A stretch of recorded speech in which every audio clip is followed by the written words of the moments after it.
Okay, we're here at historic Alexandria, the waterfront.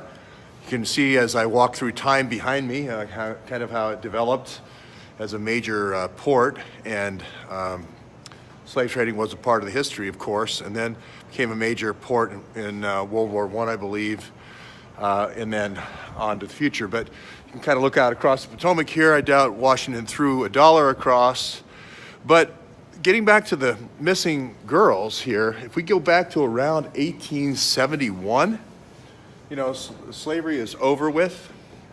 That doesn't mean, oh, hey, let's come up with a covert method of going and getting our slaves. And then we'll just economically depress everybody so they can't get away. And we'll call ourselves the Masons. And then we'll have these meetings with stinky robes and we'll threaten to kill you if you ever talk about it. That's not actually democracy.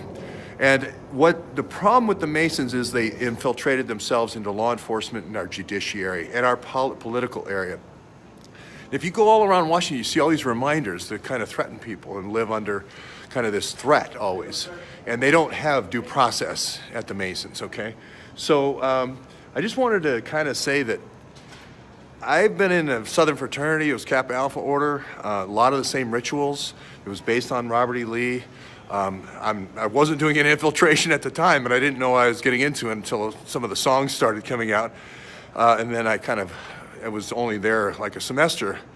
But the idea that you can own another person and then you can exact reprisals against another person if they don't listen to your commands is an idea that's very much alive still in these secret orders. And the trial of fire and trial of ice, all that, I don't really care about exposing your crappy order secrets because it's wrong, okay?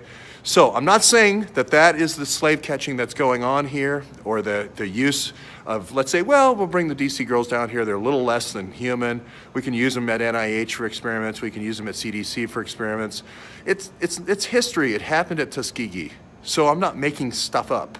Okay, now I'm trying to rule that out, but the human body, unfortunately, through all of our great research at the alphabet agencies, has become more valuable, not less valuable.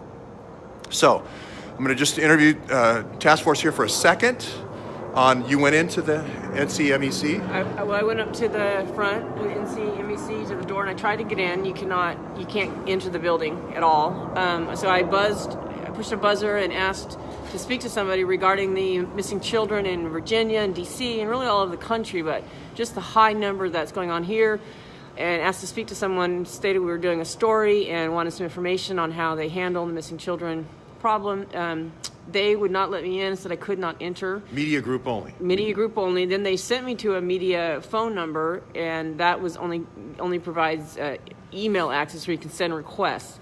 And then attempted to enter when somebody else entered, and I was kind of rushed by people there and demanded that I leave because then I didn't have. Then you went back in. You got kind of bum rushed by three guys. Yeah, I went back in when somebody opened the door and just attempted to make contact. There's a front desk there. There's a lot of people, and they were watching me from the outside. I just wanted to talk to somebody, and they wouldn't let me. So in summary, there is not a helpful attitude of, hey, we want to outreach to all investigators. We want to engage all journalists. We want to engage all investigators.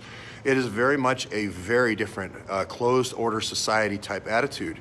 I was hoping that would not be what we found, but that's exactly what we found. So anyway, we're going to enjoy the beautiful waterfront here in beautiful Alexandria, Virginia. Thank you all for joining us.